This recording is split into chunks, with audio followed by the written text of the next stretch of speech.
നമ്മളിപ്പോൾ നിൽക്കുന്നത് അരുവിക്കരയിലാണ്. സ്റ്റീഫൻ ഇന്ന് നാമനിർദ്ദേശ പത്രിക നോമിനേഷൻ സമർപ്പിക്കുകയാണ്. ഇന്ന് സ്മൃതി മണ്ഡപങ്ങളിൽ നമുക്ക് മുൻപേ സഞ്ചരിച്ച പ്രധാനപ്പെട്ട പാർട്ടിയുടെ നേതൃത്വം വഹിച്ച ഓരോ സ്മൃതി മണ്ഡപങ്ങളിലും അവരുടെ ഓർമ്മകൾ പുതുക്കി പുഷ്പാർച്ചന നടത്തിയ ശേഷമാണ് അദ്ദേഹം ഈ നോമിനേഷൻ നൽകാൻ പോകുന്നത്. ഇന്ന് CPM നേതാക്കളൊക്കെ തന്നെ സ്റ്റീഫന് ഒപ്പമുണ്ട്. സ്റ്റീഫൻ ഇന്ന് നോമിനേഷൻ സമർപ്പിക്കുകയാണ്. ആദ്യഘട്ടത്തിൽ തന്നെ റോഡ് ഷോയോടുകൂടി തുടങ്ങി. ആ മുന്നേറ്റം മണ്ഡലത്തിലാകെ ഉണ്ട്. എങ്ങനെയാണ് പ്രതീക്ഷ? ശുഭപ്രതീക്ഷയാണ്, നല്ല പ്രതീക്ഷയാണ്. ഇടതുപക്ഷ ജനാധിപത്യ മുന്നണിയുടെ തുടർ ഗവൺമെൻറ് ഉണ്ടാകുന്നതിന് വേണ്ടിയുള്ള തെരഞ്ഞെടുപ്പാണ്. ആ തുടർച്ചയായ ഗവൺമെൻറ് ഉണ്ടാകുന്നതിന് വേണ്ടിയുള്ള പ്രവർത്തനത്തിൽ അരുവിക്കര മണ്ഡലം ഒപ്പം ഉണ്ടാകണം എന്നുള്ള ഇടതുപക്ഷ ജനാധിപത്യ മുന്നണിയുടെ തീരുമാനത്തിൻ്റെ അടിസ്ഥാനത്തിൽ ഏറ്റവും നല്ല ചിട്ടയായ പ്രവർത്തനമാണ് നമ്മൾ നടത്തിക്കൊണ്ടിരിക്കുന്നത്. പാർട്ടിയും LDFും സ്ഥാനാർത്ഥിയെ പ്രഖ്യാപിച്ച ഉടൻ തന്നെ റോഡ് ഷോ ഇവിടെ സൂചിപ്പിച്ചതുപോലെ ആരംഭിച്ചു. വോട്ടർമാരെ നേരിൽ കാണുന്നതിന് വേണ്ടിയുള്ള പ്രവർത്തനങ്ങൾ നടന്നുകൊണ്ടിരിക്കുന്നു. ഇന്ന് നോമിനേഷൻ സമർപ്പിക്കാനാണ് LDFിൻ്റെ കമ്മിറ്റി തീരുമാനിച്ചത്. അതിൻ്റെ അടിസ്ഥാനത്തിൽ ഇന്ന് രാവിലെ സഖാവ് കാട്ടാക്കട ശശി അടക്കമുള്ള സമുന്നതരായിട്ടുള്ള നേതാക്കൾ, നമ്മെ വിട്ടുപിരിഞ്ഞ നേതാക്കൾ, അവരുടെ സ്മൃതി മണ്ഡപങ്ങളിൽ പുഷ്പാർച്ചന നടത്തിയിട്ടാണ് ഞങ്ങൾ നോമിനേഷൻ സമർപ്പിക്കുന്നത്. കാരണം അവരുടെ എല്ലാം ത്യാഗപൂർണമായിട്ടുള്ള പ്രവർത്തനമാണ് ഇന്ന് കാണുന്ന നിലയിൽ കമ്മ്യൂണിസ്റ്റ് പാർട്ടിയെയും ഇടതുപക്ഷ പ്രസ്ഥാനങ്ങളെയും ശക്തിപ്പെടുത്തിയത്. അപ്പോൾ അവരുടെ സ്മരണ പുതുക്കാതെ ഞങ്ങൾക്ക് ഈ തെരഞ്ഞെടുപ്പ് പോരാട്ടമെന്നുള്ള രാഷ്ട്രീയ സമരം മുന്നോട്ട് കൊണ്ടുപോകാൻ വേണ്ടി കഴിയില്ല. അതുകൊണ്ടാണ് ഇടതുപക്ഷ ജനാധിപത്യ മുന്നണിയുടെ നേതാക്കളും ചുമതലയുള്ള നേതാക്കളും എല്ലാവരുമായി ഞങ്ങൾ പാർട്ടി നേതാക്കളുടെ സ്മൃതി മണ്ഡപങ്ങളെല്ലാം സന്ദർശിക്കുന്നുണ്ട്. നവോത്ഥാന നായകന്മാരുടെ സ്മൃതി മണ്ഡപങ്ങളെല്ലാം സന്ദർശിച്ചാണ്, അതെല്ലാം പൂർത്തീകരിച്ചാണ് കളക്ടറേറ്റിൽ റിട്ടേണിംഗ് ഓഫീസറുടെ മുമ്പാകെ നോമിനേഷൻ സമർപ്പിക്കുന്നതിന് വേണ്ടി തീരുമാനിച്ചിട്ടുള്ളത്. സ്റ്റീഫനെ സംബന്ധിച്ചിടത്തോളം 5 വർഷത്തെ പ്രവർത്തനങ്ങൾ, ഇടത് സർക്കാർ, ഒന്നാം പിണറായി സർക്കാർ, രണ്ടാം പിണറായി സർക്കാർ, അതിൽ 5 വർഷം ഒപ്പം ഉണ്ടായിരുന്ന ഒരാളാണ്. ഈ മണ്ഡലത്തെ സംബന്ധിച്ച് ഒട്ടനവധി വികസന പ്രവർത്തനങ്ങൾ നടത്താനായി. അത് ജനങ്ങളുടെ മുന്നിൽ ആദ്യമായി മുന്നോട്ട് വയ്ക്കുന്നത് ഈ തെരഞ്ഞെടുപ്പിൽ വികസന പ്രവർത്തനങ്ങളാണോ? മുഖ്യമായി ജനങ്ങൾ ചർച്ച ചെയ്യുന്നത് എന്തായിരിക്കും അരുവിക്കരയിൽ? ഇടതുപക്ഷ ജനാധിപത്യ മുന്നണി ഗവൺമെൻറ്റിൻ്റെ മുഖമുദ്ര വികസനവും ക്ഷേമവുമാണ്. അത് അരുവിക്കര മണ്ഡലത്തിലുണ്ടായിട്ടുണ്ട്. LDFിൻ്റെ വികസന ജൈത്രയാത്രയിൽ അരുവിക്കര മണ്ഡലത്തെ കൈപിടിച്ച് മുന്നോട്ട് കൊണ്ടുപോകാൻ വേണ്ടി ശ്രമിച്ചിട്ടുണ്ട്.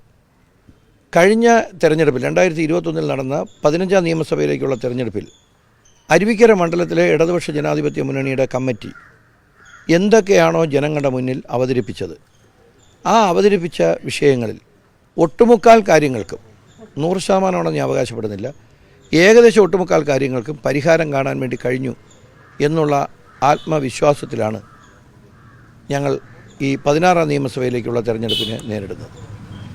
അതിൽ വികസന പ്രവർത്തനങ്ങൾ ധാരാളം ഉണ്ട്. അത് എണ്ണി പറയാനുള്ളൊരു സമയമല്ലാത്തതുകൊണ്ട് ഞാൻ അതിലേക്ക് കടക്കുന്നില്ല. ഞങ്ങളുടെ ജാഥയിൽ ഞങ്ങളത് ജനങ്ങളോട് പറഞ്ഞു.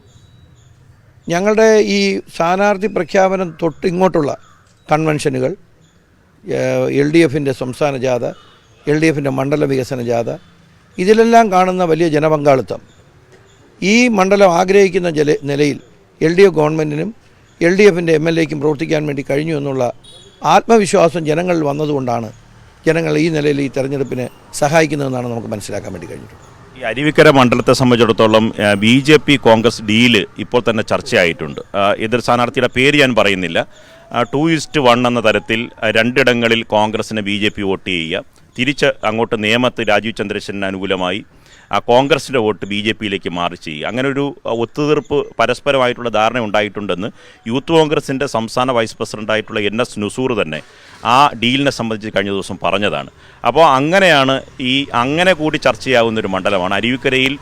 BJPയുമായി ഡീൽ ഉറപ്പിച്ചതിൻ്റെ ആത്മവിശ്വാസത്തിലാണ് ഒരു സ്ഥാനാർത്ഥി അരുവിക്കരയിലേക്ക് വന്നത് എന്ന പ്രചരണം നടത്തുന്നുണ്ട്. അത് ശ്രദ്ധയിൽപ്പെട്ടിട്ടുണ്ടോ സ്റ്റീഫൻ്റെ? ശ്രദ്ധയിൽപ്പെട്ടിട്ടുണ്ട്. നുസൂറിൻ്റെ വാർത്താ സമ്മേളനം എൻ്റെ ശ്രദ്ധയിലും പെട്ടിട്ടുണ്ട്. കഴിഞ്ഞ പ്രാവശ്യവും ഈ BJP അവരുടെ രാഷ്ട്രീയ വോട്ടുകൾ കഴിഞ്ഞ പ്രാവശ്യം പിടിച്ചതായിട്ട് ഇടതുപക്ഷ ജനാധിപത്യ മുന്നണി വിലയിരുത്തുന്നില്ല. ഞങ്ങൾ വിലയിരുത്തൽ അവരവരുടെ വോട്ടെല്ലാം പിടിച്ചിട്ടില്ല എന്നുള്ളതാണ് ഞങ്ങളുടെ കണക്കുകൂട്ടൽ. പക്ഷേ ഇപ്രാവശ്യം കുറച്ചുകൂടെ പ്ലാൻഡായിട്ട് അത്തരത്തിലുള്ളൊരു പ്രവർത്തനം നടക്കുന്നു. ഇത് കേരളത്തെ സംബന്ധിച്ചിടത്തോളം ആദ്യ സംഭവമല്ല, എത്രയോ കാലമായി ഇത്തരത്തിലുള്ള സമീപനങ്ങൾ തുടരുന്നുണ്ട്. ഇത് ഇന്നാട്ടിലെ ജനാധിപത്യ വിശ്വാസികൾ തിരിച്ചറിയുമെന്നാണ് കരുതുന്നത്. രാഷ്ട്രീയ സദാചാരം അതെല്ലാവർക്കും ബാധകമായിട്ടുള്ളൊരു കാര്യമാണ്. അതിൽ നിന്ന് വ്യതിചലിക്കാൻ രാജ്യത്തെ മുഖ്യ രാഷ്ട്രീയ പാർട്ടികളെന്ന് അവകാശപ്പെടുന്ന ആളുകൾ തയ്യാറാവുക എന്ന് പറഞ്ഞാൽ അത് ജനാധിപത്യത്തിൻ്റെ ഒരു അപജയവും രാഷ്ട്രീയ പ്രവർത്തനത്തിൻ്റെ ഒരു അപജയമായിട്ടേ നമുക്ക് കാണാൻ വേണ്ടി കഴിയുള്ളൂ. ഒരു കാരണവശാലും അങ്ങനെ ചെയ്യാൻ വേണ്ടി പാടില്ല. ചിഹ്നത്തിൽ സ്ഥാനാർത്ഥിയെ നിർത്തുക, ആ സ്ഥാനാർത്ഥിക്ക് വോട്ട് ചെയ്യാതെ മറ്റെവിടത്തേക്ക് നിങ്ങൾ വോട്ട് മറിക്കുക എന്ന് പറഞ്ഞാൽ തീർത്തും തെറ്റായിട്ടുള്ള ഒരു സമീപനമാണ്. ആ സമീപനം തുടരുമെന്ന് യൂത്ത് കോൺഗ്രസിൻ്റെ സംസ്ഥാന വൈസ് പ്രസിഡൻ്റായിരുന്ന ഒരാൾ തന്നെ പറയുമ്പോൾ അദ്ദേഹത്തിന് കോൺഗ്രസിനകത്ത് നടന്ന എന്തെങ്കിലും വിവരങ്ങൾ കിട്ടിയിട്ടായിരിക്കും അദ്ദേഹം അത് പറയുന്നതെന്നാണ് ഞാൻ കരുതുന്നത്. ഈ ആരോപണം LDF അല്ല ഈ അരുവിക്കര മണ്ഡലത്തിൽ ഉന്നയിച്ചത്, മറിച്ച് ഇങ്ങനെ ഒരു ആരോപണം വന്നത് യൂത്ത് കോൺഗ്രസിൻ്റെ സംസ്ഥാന വൈസ് പ്രസിഡൻ്റാണ് ഉന്നയിച്ചിരിക്കുന്നത്. അപ്പോൾ അതിൽ വസ്തുത കാണുമെന്ന് ഞങ്ങൾ കരുതുകയാണ്. ഇടതുപക്ഷ ജനാധിപത്യ മുന്നണിയുടെ തെരഞ്ഞെടുപ്പ് പ്രവർത്തനങ്ങളിൽ ആ കാര്യങ്ങൾ കൂടി മനസ്സിലാക്കി ഞങ്ങളുടെ പ്രവർത്തകർ പ്രവർത്തിക്കുമെന്നാണ് കരുതുന്നത്. എന്തായിരുന്നാലും എന്തൊക്കെ രാഷ്ട്രീയമായിട്ടുള്ള തിരിമറികൾ ആര് നടത്തിയാലും ഈ രാഷ്ട്രീയ പ്രവർത്തനത്തിൻ്റെ അന്തസ്സിന് നിരക്കാത്ത എന്തൊക്കെ പ്രവർത്തനങ്ങൾ ആര് നടത്തിയാലും ഈ മണ്ഡലത്തിലെ ജനങ്ങൾ അത് LDF ഗവൺമെൻറ്, രണ്ടാം പിണറായി ഗവൺമെൻറ് വികസന ക്ഷേമ പ്രവർത്തനങ്ങൾ അനുഭവിച്ചവരാണ്. ഞങ്ങൾക്ക് ചെയ്യാൻ കഴിയുന്ന കാര്യങ്ങളെല്ലാം ചെയ്തിട്ടുണ്ട്. അത് മനസ്സിലാക്കിയ ജനങ്ങൾ ഉറപ്പായിട്ട് LDFിൻ്റെ സ്ഥാനാർത്ഥിയെ വിജയിപ്പിക്കുന്നതിന് വേണ്ടി തയ്യാറാകുമെന്നുള്ള ഉറച്ച വിശ്വാസമാണ് ഞങ്ങൾക്കുള്ളത്. സ്റ്റീഫൻ എന്ന് പറഞ്ഞാൽ അടിപൊളി പാർട്ടിയാണ്. ഏറ്റവും ചെറുപ്പത്തിലെന്നല്ല കുഞ്ഞിനാളിൽ മാതാപിതാക്കൾ നഷ്ടപ്പെട്ടു പോയി, പാർട്ടി ഓഫീസ് വീടായി മാറി, പാർട്ടി പ്രവർത്തകരൊക്കെ തന്നെ സഹോദരങ്ങളായി മാറി, പാർട്ടി ഏറ്റവും സാധാരണക്കാരായ മനുഷ്യരെ ചേർത്ത് പിടിക്കുന്നതിനൊരു ഉദാഹരണം എൻ്റെ മുന്നിൽ നിൽക്കുന്ന സ്റ്റീഫൻ തന്നെയാണ്. എങ്ങനെയാണ് ഈ പാർട്ടി അടിമുടി പാർട്ടിയായി സ്റ്റീഫൻ മാറിയെന്ന് ചോദിച്ചാൽ സാധാരണ മനുഷ്യർക്കൊപ്പം നിരാലംബരായിട്ടുള്ള ഏറ്റവും ചെറുപ്പത്തിൽ ഏറ്റവും കുട്ടിയായിരിക്കുന്ന ഘട്ടത്തിൽ തന്നെ പാർട്ടിയുടെ സംരക്ഷണത്തിന് ജീവിച്ചു. പാർട്ടി എല്ലാവിധ പരിഗണനയും നൽകി.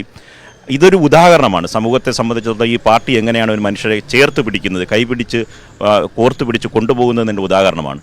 അപ്പോൾ ഈ തെരഞ്ഞെടുപ്പിൽ ആദ്യ തവണ മത്സരിച്ചപ്പോഴും അത് മണ്ഡലത്തിൽ ചർച്ചയായിട്ടുണ്ട്. ഇത് സ്റ്റീഫൻ്റെ വ്യക്തിപരമായ അനുഭവത്തിൽ എങ്ങനെയാണ് പാർട്ടിയെ വിലയിരുത്തുന്നത്? അടിമുടി പാർട്ടിയാണ്, പാർട്ടിയുടെ ഉൽപ്പന്നമാണ് എന്ന് കഴിഞ്ഞ ദിവസം സ്റ്റീഫൻ ഒരാളോട് നടത്തിയ ഇൻ്റർവ്യൂവിൽ പറയുന്നത് കേട്ടോ. അതുകൂടിയാണ് ചേർത്ത് ഞാൻ വീണ്ടും ചോദിക്കുന്നത്. അല്ല, അത് എത്രയോ പ്രാവശ്യം ചർച്ച ചെയ്യപ്പെട്ട ഒരു വിഷയമാണ്. കമ്മ്യൂണിസ്റ്റ് പാർട്ടി സ്റ്റീഫനെ മാത്രമല്ല, കേരളത്തിലെടുത്താൽ ഇന്ത്യയിലെടുത്താൽ ഇതേപോലെയുള്ള ധാരാളം സ്റ്റീഫന്മാരെ സൃഷ്ടിക്കാൻ കഴിഞ്ഞൊരു പാർട്ടിയാണ് നമ്മുടെ പാർട്ടി. എന്നെ സംബന്ധിച്ചിടത്തോളം ഈ പ്രത്യയശാസ്ത്രം, ഞങ്ങൾ വിശ്വസിക്കുന്ന പ്രത്യയശാസ്ത്രം സാധാരണക്കാരൻ്റെ മോചനത്തിന് വേണ്ടിയുള്ള പ്രത്യയശാസ്ത്രമാണ്. നിരാലംബരും പാർശ്വവൽക്കരിക്കപ്പെട്ടവൻ്റെയും പ്രത്യയശാസ്ത്രമാണ്. അതുകൊണ്ടാണ് ആരൊക്കെ തകർക്കാൻ നോക്കിയിട്ടും ലോകത്തും ഇന്ത്യയിലും കേരളത്തിലും ഈ പാർട്ടി തകരാതെ ഇങ്ങനെ നിൽക്കുന്നത് ഇതിൻ്റെ പ്രത്യയശാസ്ത്ര വ്യക്തത കൊണ്ടാണ്.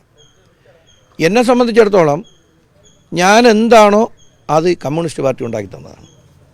വേറൊന്നും എനിക്ക് സ്വന്തമായിട്ടൊന്നുമില്ല. സ്വന്തമായിട്ട് എന്തെങ്കിലും പ്രത്യേക കഴിവുള്ളൊരു ആളാണെന്ന് ഞാൻ കരുതുന്നില്ല. അങ്ങനെയല്ല. പക്ഷെ പാർട്ടി ആകെ ചെറിയ പ്രായം തൊട്ടേ, വിദ്യാർത്ഥിയായിരിക്കുന്ന കാലം തൊട്ടേ എന്നെ ഏറ്റെടുത്തു എന്ന് പറയുന്നതായിരിക്കും ശരി. അല്ലെങ്കിൽ പാർട്ടിയുടെ ചിറകിനടിയിൽ പോയി ഞാൻ അഭയം പ്രാപിച്ചു എന്നുള്ളതാണ് സത്യം. ആഫീസിൽ ദീർഘകാലം കിടന്ന് പ്രവർത്തിച്ച ഒരാളാണ് ഞാൻ. അപ്പം അങ്ങനെ വരുമ്പോൾ ഈ പാർട്ടിയാണ് ഈ സ്ഥാനങ്ങളെല്ലാം തന്നതെന്ന് പുറമേ പാർട്ടി സഖാക്കളാണ് അന്ന് എൻ്റെ കുടുംബം. ഇന്നും അങ്ങനെ തന്നെ. അവരുടെ സംരക്ഷണയിലാണ് വളരാൻ വേണ്ടി കഴിഞ്ഞത്. അത് എന്നിലെ കമ്മ്യൂണിസ്റ്റുകാരനെ ഒരു പരുവപ്പെടുത്തുന്നതിൽ ഒരു പങ്ക് വഹിച്ചു. വലിയ തിരക്കുള്ള ദിവസമാണ്. ഇവിടെ മണ്ഡലത്തിൽ ചുമതലയുള്ള CPMൻ്റെ ജില്ലാ സെക്രട്ടേറിയറ്റ് അംഗം സുനിൽകുമാർ അടക്കമുണ്ട്. നമുക്ക് ഒരു വാക്ക് കൂടി സുനിൽകുമാറിനോട് ചോദിക്കാം. കാരണം തിരക്ക് പിടിച്ച ദിവസങ്ങളാണ്. ഇപ്പോൾ നോമിനേഷൻ പോവുകയാണ്. അതിരാവിലെ തന്നെ ചുമതലക്കാരൻ ഇവിടെ മണ്ഡലത്തിൽ MLAക്കൊപ്പം സ്ഥാനാർത്ഥിക്കൊപ്പം ഉണ്ട്. എങ്ങനെയാണ് പ്രതീക്ഷ? തികഞ്ഞ ആത്മവിശ്വാസത്തോടെയും ശുഭപ്രതീക്ഷയോടെയാണ് ഇടതുപക്ഷം മുന്നേറുന്നത്. കുതിരക്കച്ചവടവും വോട്ടുമാറ്റവും അതുപോലെ തന്നെ പരസ്പര ധാരണകളും ഡീലുമെല്ലാം അരുവിക്കരയിലെ രാഷ്ട്രീയ പ്രബുദ്ധത ഉയർത്തിപ്പിടിക്കുന്ന ജനങ്ങൾ തിരിച്ചറിയും. ജനാധിപത്യത്തെയും മതനിരപേക്ഷതയും വികസനവും അതിന് ഊന്നൽ കൊടുക്കുന്ന ജനതയാണ് അരുവിക്കരയുള്ളത്. എല്ലാ അപവാദ പ്രചരണങ്ങളെയും എല്ലാ രാഷ്ട്രീയ കച്ചവടങ്ങളെയും തിരിച്ചറിയുന്ന രാഷ്ട്രീയ പ്രബുദ്ധതയുള്ള അരുവിക്കരയിലെ ജനങ്ങൾ 5 വർഷം എന്താണ് വികസനം, എന്താണ് ഒരു MLAയുടെ സാന്നിധ്യമെന്ന് തിരിച്ചറിഞ്ഞു. അത് തിരിച്ചറിഞ്ഞുകൊണ്ടുള്ള മികച്ച വിജയം 2021 മികച്ച ഭൂരിപക്ഷത്തോടെ ഇടതുപക്ഷം അരുവിക്കര മണ്ഡലത്തിൽ വിജയിക്കും എന്നതാണ് തെരഞ്ഞെടുപ്പിൻ്റെ ഈ ആദ്യഘട്ടങ്ങളിൽ ഞങ്ങൾക്ക് അനുഭവമാവുന്ന ജനങ്ങളിൽ നിന്നുള്ള പ്രതികരണം. തീർച്ചയായും എല്ലാവരും ഉണ്ട്. ഷൗക്കത്ത് അലി ചേട്ടനുണ്ട്, ഒപ്പം തന്നെ CS സുഗതകുമാർ, മണ്ഡലത്തിന്റെ ചുമതലയുള്ള മണ്ഡലം സെക്രട്ടറി ഉണ്ട്. എല്ലാവരും ഈ തെരഞ്ഞെടുപ്പ് ചുമതലയുമായി ബന്ധപ്പെട്ടുണ്ട്. ഒപ്പം തന്നെ രാവിലെ തന്നെ ഐക്യത്തോടുകൂടി ഈ തെരഞ്ഞെടുപ്പിനെ മുന്നോട്ട് നയിക്കുന്നതിന് വേണ്ടി എല്ലാ ഘടകകക്ഷികളുടെ നേതാക്കളെല്ലാം ഈ തെരഞ്ഞെടുപ്പിന്റെ പ്രവർത്തനത്തിന് രാവിലെ തന്നെ കൈകോർത്ത് പിടിച്ചുകൊണ്ട് മുന്നേറുന്നു. നമുക്ക് ഈ തിരക്ക് പിടിച്ച ഒരു ദിവസമായതുകൊണ്ട് തന്നെ നമുക്ക് സ്റ്റീവനെ വിടേണ്ടതുണ്ട്. അരുവിക്കരയിൽ വിജയം ആവർത്തിക്കുമെന്ന ഉറച്ച വിശ്വാസം തന്നെയാണ് LDF-നുള്ളത്. അതിന്റെ പ്രവർത്തനങ്ങളുമായി മുന്നോട്ട് പോകുന്നു. ആദ്യഘട്ടത്തിൽ തന്നെ ഞാൻ നേരത്തെ സൂചിപ്പിച്ചതുപോലെ തന്നെ റോഡ് ഷോയിൽ ആരംഭിച്ച ആവേശം ഇപ്പോഴും നിലനിർത്താനാകുന്നുണ്ട്. എതിരാളികളെ സംബന്ധിച്ച്, രാഷ്ട്രീയ പ്രതിയോഗികളെ സംബന്ധിച്ച് സ്റ്റീവനും ഒപ്പം തന്നെ ചുമതലയുള്ള സുനിൽകുമാറും പറഞ്ഞതാണ് ഏറ്റവും പ്രധാനപ്പെട്ട ശരി. എന്ത് തരത്തിലുള്ള അവിശുദ്ധ കൂട്ടുകെട്ടുണ്ടായിരുന്നാലും ഒപ്പമാണ് അരുവിക്കര എന്ന കാര്യത്തിൽ ഉറപ്പാണ് LDF. തുടർ ഭരണത്തിന് വേണ്ടി അരുവിക്കര ജനങ്ങളും സ്റ്റീവന് അനുകൂലമായി വിധി എഴുതും എന്ന് തന്നെയാണ് ഇവിടുത്തെ പാർട്ടി പ്രവർത്തകരും ജനങ്ങളും അനുഭാവികളൊക്കെ തന്നെ ഒന്നിച്ച് പങ്കുവയ്ക്കുന്ന ഒരേ വികാരം.